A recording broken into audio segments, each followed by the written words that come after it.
여러분 안녕하십니까? 행복하고 기쁜 안식일입니다. 오늘 이 시간에도 하나님의 은혜와 평강이 여기 계신 모든 성도님들에게 함께 있게 되기를 바라겠습니다. 오늘 저는 나를 기념하여 라고 하는 제목으로 함께 은혜를 나누겠습니다. 우리 다 같이 하나님의 말씀, 우리 마태복음 26장 21절에서 29절에 있는 말씀을 함께 읽도록 하겠습니다. 마태복음 26장 21절에서 29절에 있는 말씀입니다. 여러분, 예수님께서 마지막 식사를 하셨던 때는 6월절이었습니다. 그래서 6월절 우리 마지막 우리 만찬인데요. 여러분, 6월절의 유래를 잘 아시나요? 6월절의 유래 다 잘 아시죠? 이게 어디서부터 시작됐습니까? 6월절이요? 어디 시작됐죠? 6월절이? 그 하나님께서 모세를 부르셔서 애굽에 있는 이스라엘 백성들을 이제 구원을 하려고 하셨을 때 바로 왕이 듣지 않죠. 그때 하나님께서 몇 가지 재앙을 내리십니까? 10재앙을 내립니다. 여기 제가 좀 갖고 와봤는데요. 첫째가 물이 피로 변하는 거. 둘째는 개구리 재앙. 셋째는 이재앙. 넷째는 파리재앙. 이렇게 쭉 재앙이 있습니다. 그리고 맨 마지막 10재앙은 뭐죠? 10재앙은 초태생이 죽는 거예요. 그러니까 첫째가 죽는 겁니다. 사람뿐만 아니라 가축도 첫째로 난 가축이 죽게 되는 그런 재앙이었습니다. 그래서 바로 왕의 첫째 아들이 죽게 되었고, 그 결과로 이제 출애굽을 하게 되었죠. 그런데 하나님께서 이 10재앙을 내릴 때 이런 지시를 내립니다. 출애굽기 12장 5절 7절 말씀. 너희 어린 양은 흔없고 1년 된 수컷으로 하되 이달 14일까지 간직하였다가 해 질 때에 이스라엘 회중이 그 양을 잡고 그 피로 양을 먹을 집 문 좌우 설주와 임방에 바르고. 어떻게 명령했습니까? 양을 잡고 그 피로 어디 바르라고요? 문 설주와 임방에 바르라고 합니다. 그게 바르면 그 10재앙이 임하지 않는다고 했어요. 10번째 재앙이 임하지 않는다고. 출애굽기 12장 13절에 이렇게 되어 있습니다. 내가 피를 볼 때에 너희를 어떻게 한다고요? 넘어가리라. 그 재앙이 임하지 않고 어떻게 한다고요? 재앙이 넘어가리라. 피가 발려져 있는 거 보면 넘어간다. 그래서 재앙이 너에게 내려 멸하지 아니하리라. 그래서 여기서 넘어간다. 그래서 그 6월절이에요. 넘을 유, 건널 월, 절기절 해가지고 넘어간다 라는 것이 6월이라고 하는 의미를 갖고 있습니다. 그렇게 해서 이스라엘 백성들은 6월절을 포함하여 매년 3번씩 절기를 지키는데요. 첫 번째는 6월절이고요. 아까 방금 살펴봤던 6월절. 두 번째는 77절. 또 이게 오순절이라고 하기도 합니다. 또 맥출절이라고 하기도 하고요. 그리고 세 번째는 초막절, 또 장막절이라고 하기도 합니다. 이렇게 대표적인 3대 절기를 지킵니다. 그래서 우리가 방금 살펴봤던 것은 6월절. 그래서 넘어가리라 하면서 이렇게 이어서 말합니다. 하나님이 이 빨간 글씨 다 같이 읽겠습니다. 이날을 시작. 이날을 기념하여 여호와의 절기를 삼아 영원한 규례로 대대에 지킬지니라. 그래서 그 이후부터 이스라엘 백성들이 이날을 기념해서 6월절을 지켜왔어요. 쭉 지켜서 지금 어디까지 온 겁니까?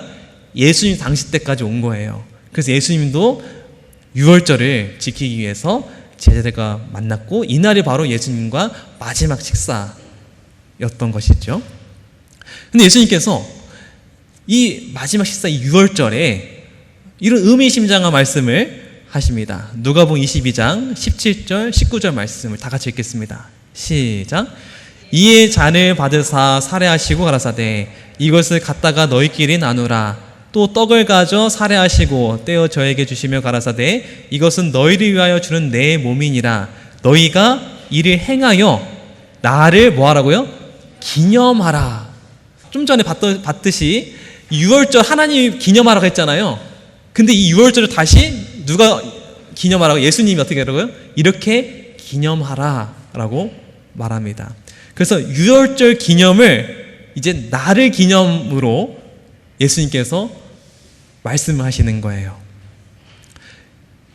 여러분, 왜 이제 유월절을 기념하지 않고 왜 예수님을 이제 기념하죠?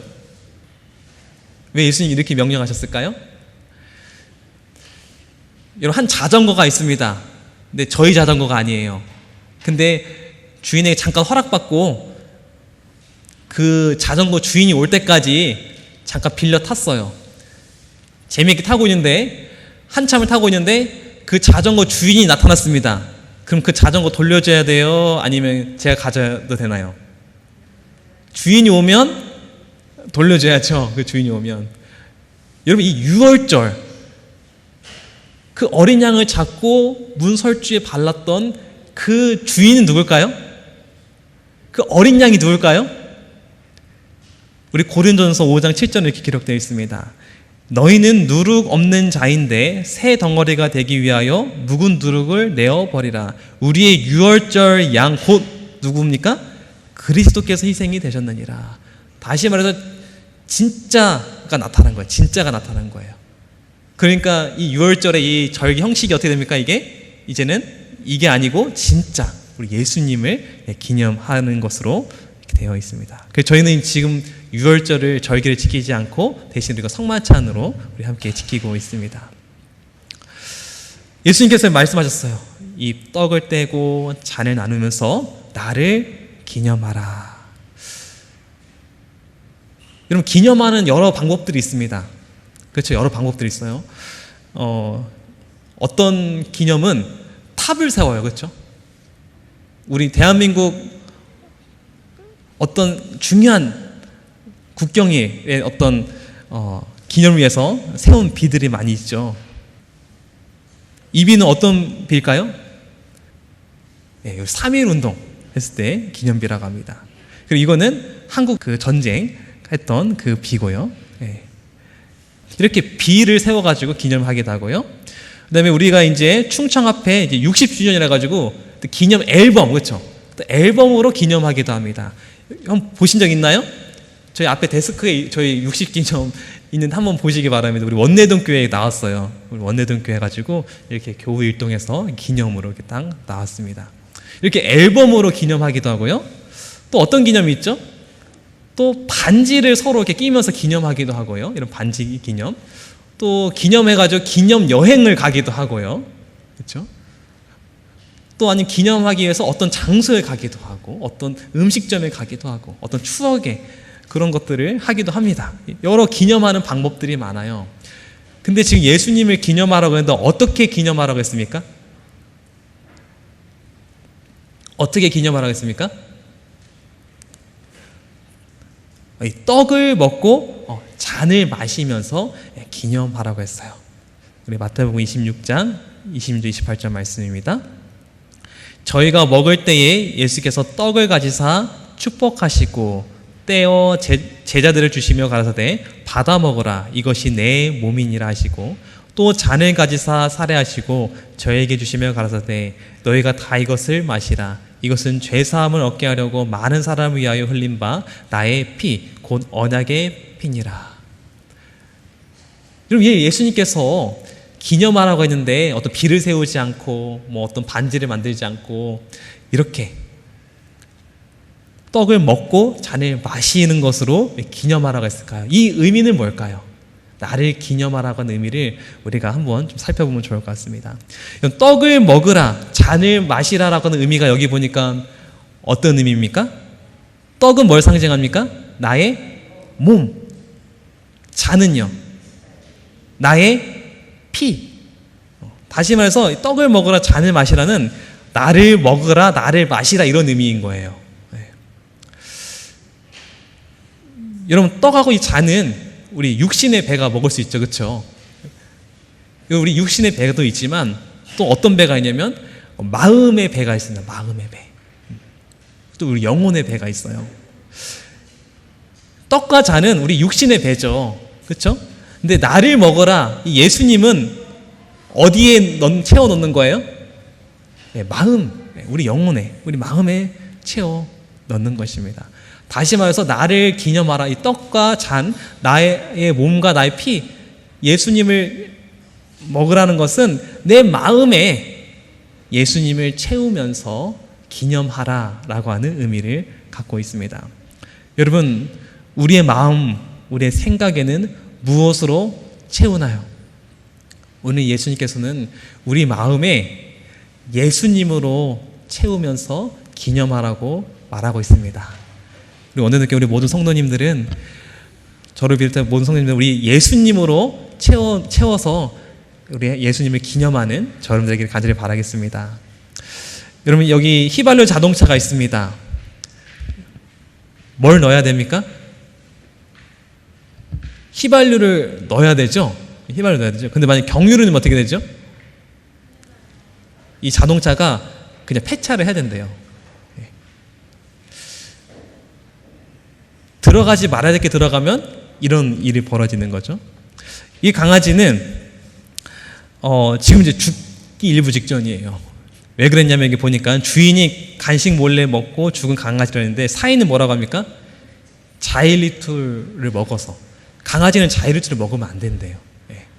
근데 이 집 주인이 그 간식을 종종 주는데, 우리 사람에겐 자일리툴이 건강하다고 해요. 이게 그 천연 설탕이라 해가지고, 설탕 대신에 건강하니까 이렇게 넣는데, 이 강아지에게도 그렇게 간식을 만들어준다고 자일리툴을 넣은 거예요.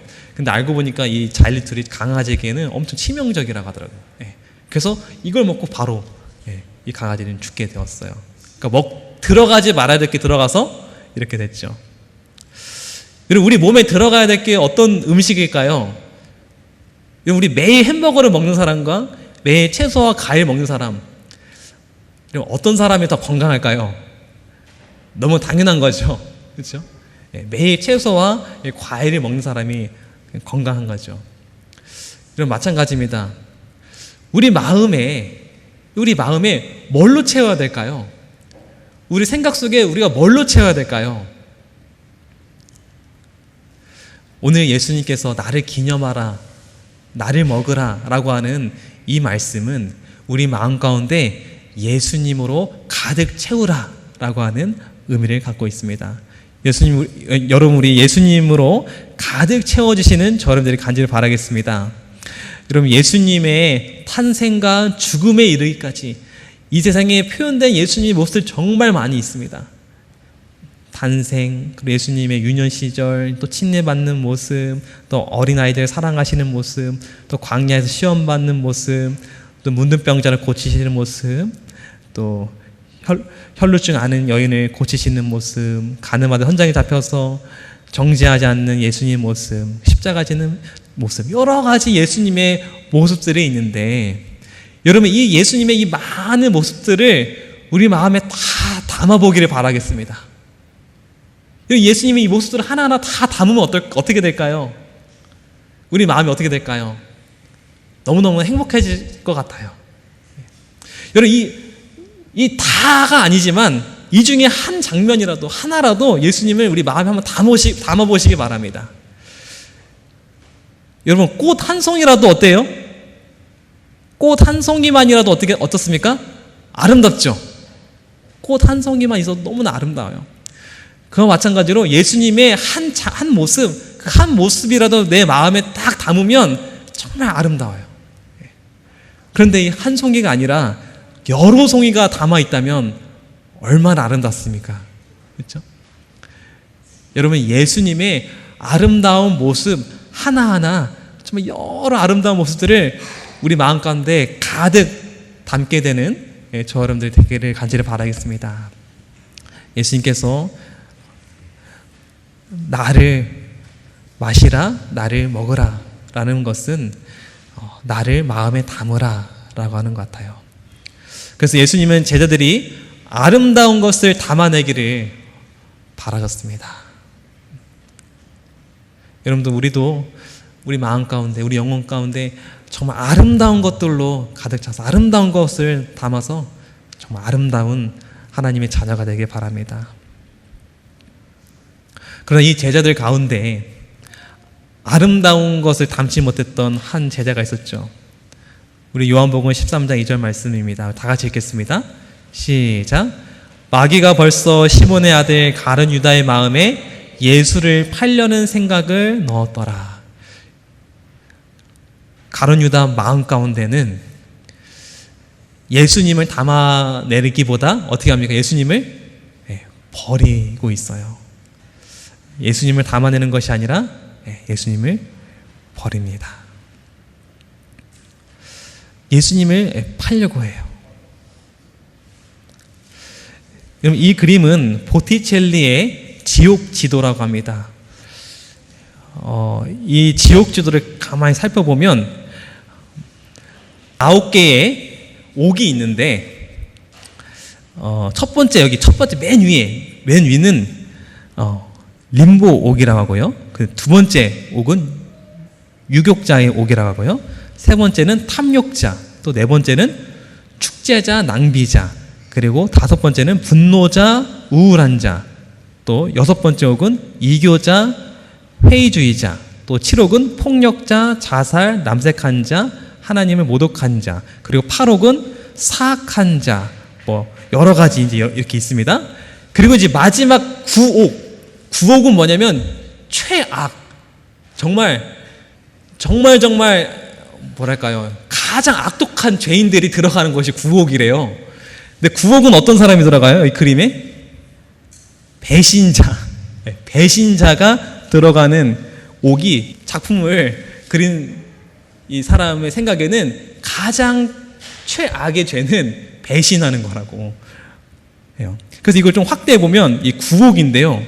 이 9옥의 이 모습인데, 9옥의 맨 아래 지금 뭔가 이렇게 어떤 무슨 날개가 있는 이런 모습이 있는 검정색의 그런 어떤 존재가 있죠. 이게 누굴까요? 이게 루시퍼래요. 루시퍼. 그러니까 루시퍼가 하나님이 어떻게 했습니까? 하나님을 배반했잖아요. 그렇죠? 가장 옆에 있었던, 가장 가까이 있었던 그 존재가 하나님을 배반, 하늘을 버렸죠. 그래서 이 지옥의 그 심연에, 그 맨 밑에 심연에는 루시퍼가 딱 있는 모습을 보게 됩니다. 그래서 이 작가는 가장 추악한 죄는 바로 이 배신의 죄다라고 하는데요. 이 안에 이 배신의 죄의 가운데 있는 사람 중에 하나가 바로 유다였어요. 예수님을 배신하죠. 유다의 마음속에 예수님이 있어요, 없어요? 지금 예수님을 버린다고 하는 이 말에는 지금 예수님이 마음에 있어요, 없어요? 없죠. 마음에 예수님이 있다면 이런 생각 안 하겠죠. 그러니까 예수님이 없어요. 아예 예수님이 마음 가운데 아예 없어요. 그런 유다의 생각에는, 예수님이 없는 생각에는 가장 더러운 생각들로 가득하게 되는 거예요. 그런 것 같아요. 예수님이 없는 생각에는 어쩌면 이런 냄새나는 생각들이 있는지 모르겠습니다. 우리 성경은 우리에게 이렇게 말합니다. 빌립보서 2장 5절 말씀, 우리 다 같이 읽겠습니다. 시작. 너희 안에 이 마음을 품으라. 곧 그리스도 예수의 마음이니. 여러분, 여러분들은 유다처럼 예수님을 버리는 것이 아니고 예수님을 품게 되기를 간절히 바라겠습니다. 내 마음 가운데 예수님을 가득 품게 되기를 바랍니다. 그렇게 되면 예수님을 닮는 사람은 정말 아름다운 꽃이 돼요. 그러나 예수님을 떠나버리고 버리면 유다처럼 냄새나는 쓰레기 같은 그런 마음, 이걸로 가득 차는 거예요. 여러분, 우리 마음 가운데는 아름다운 꽃들로 가득한 예수님을 담는 그런 우리 마음이 되기를 간절히 바라겠습니다. 예수님께서는 유다가 배반할 거를 아셨어요.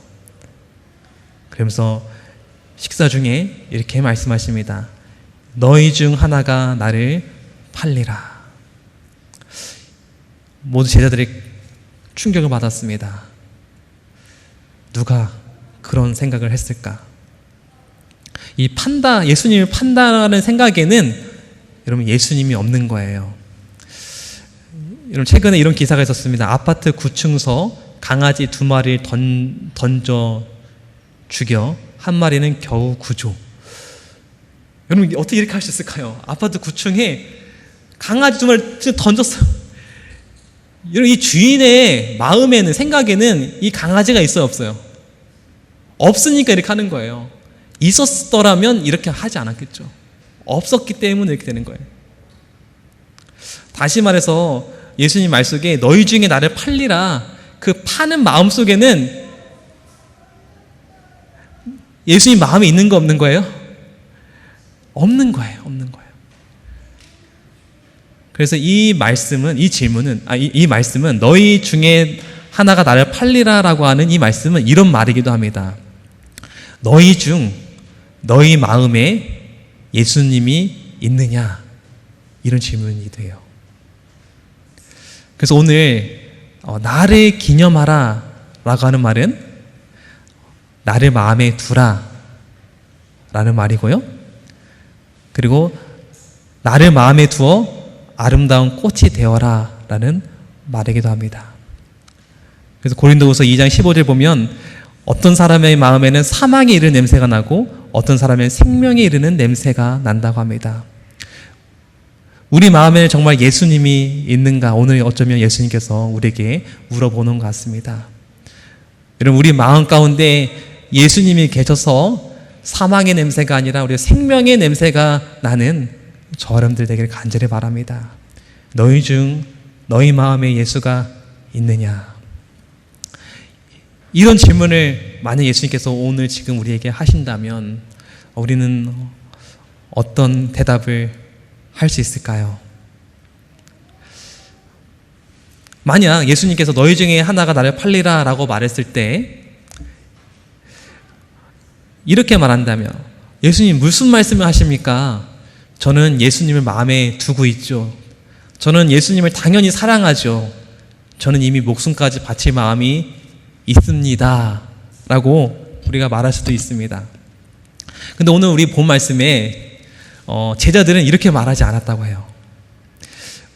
우리 마태복음 26장 22절 말씀인데요, 다 같이 읽겠습니다. 시작. 그들이 몹시 근심하여 가까이 여짜오되 주여 나는 아니지요. 제자들이 뭐라고 말해요? 나는 아니지요 라고 하는 이 말 속에는 어떤 의미가 담겨 있나요? 여러분, 이 아니지요에는 두 가지 의미가 있는데요. 아니지요. 이 뉘앙스를 좀 아시겠습니까? 예. 이 아니지요, 첫 번째 느낌표에는 아니지요는 뭡니까? 저는 절대 그런 사람이 아닙니다. 저는 절대 그렇지 않습니다 라는 의미를 갖고 있고요.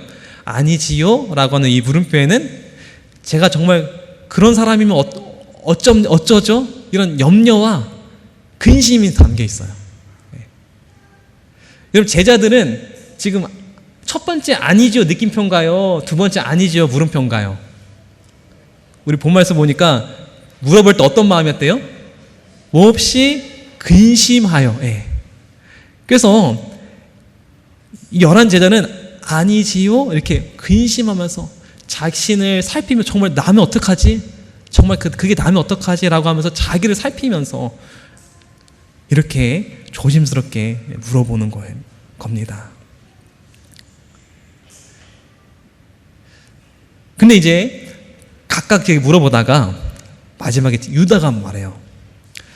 우리 마태복음 26장 25절 말씀 다 같이 읽겠습니다. 시작. 예수를 파는 유다가 대답하여 가로되 랍비여 나는 아니지요.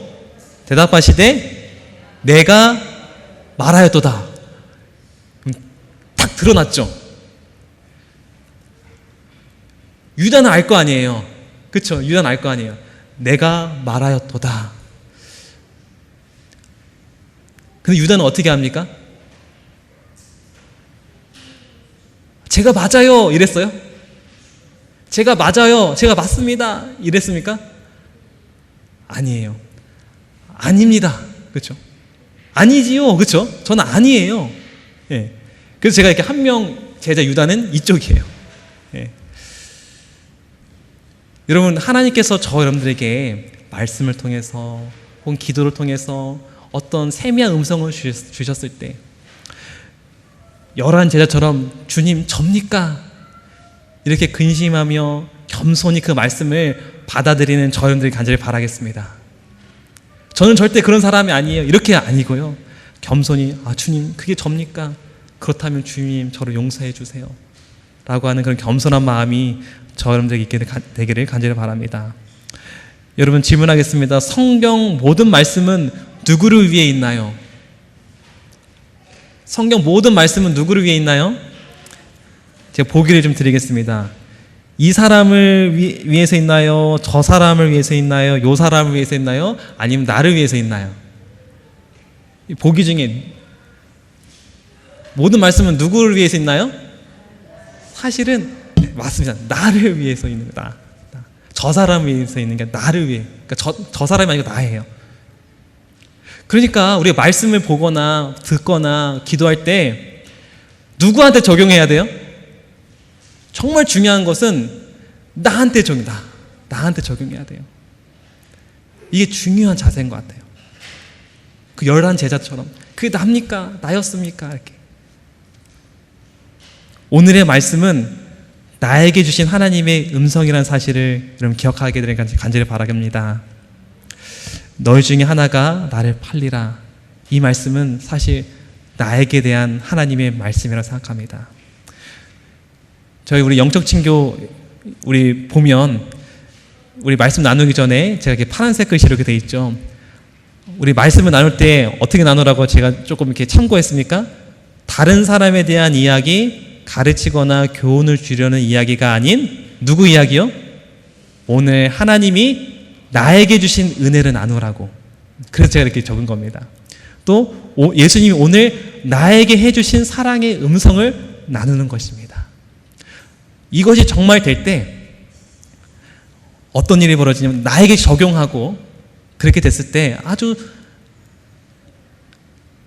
아름다운 일이 벌어져요. 11제자는 나에게 적용했고요, 유다는 나에게 적용하지 않았죠. 여러분, 나에게 적용했을 때 받는 축복은 여러분 은혜를 경험하게 되고요, 우리가 위로를 경험하게 되고 평안을 경험하게 됩니다. 여러분, 우리가 어떤 말씀을 읽을 때 정말 어떤 음성이 들렸을 때 그것이 내 삶에 적용되기를 바라겠습니다. 그래서 우리가 은혜를 경험하고 위로를 경험하고 평안을 경험하는 저와 여러분 되기를 바랍니다. 근데 그것을 나의 것으로 적용하지 않고 다른 사람으로 적용하고 그렇게 했을 때 이런 유다가 나는 아니다고 했을 때 그가 이제 뛰쳐나갑니다. 그때 요한복음에는 이런 의미심장한 말씀을 합니다. 요한복음 13장 30절 말씀 다 같이 읽겠습니다. 시작. 유다가 그 조각을 받고 곧 나가니 밤이 왔어요. 그의 마음 자체가 깜깜해요. 여러분, 그것을 내가 받아들였을 때 그제서야 예수님이 찾아오시는데, 내가 그것을 받아들였을 때 그제서야 은혜와 평안과 찬송과 감사가 찾아오는데, 그것을 받아들이지 않았을 때는 이런 밤이 찾아오는 것 같습니다. 여러분, 오늘 나를 기념하라 라고 하는 것은 우리 예수님을 내 마음 가운데 적용하고 예수님을 내 마음 가운데 담아보라는 것입니다. 예수님의 아름다운 모습을 우리 한 주 동안 열심히 담아서 우리 삶 가운데 좀 아름다운 꽃이 피어나고 우리 삶 가운데 아름다운 향기가 풍기는 저 여러분 되기를 바라면서 오늘 말씀 마치도록 하겠습니다. 우리 다음 주는 우리 사과 너희는 마음엔 근심하지 말라입니다. 우리 함께 또 묵상하면서 또 은혜를 나누겠습니다.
나는 주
하소서.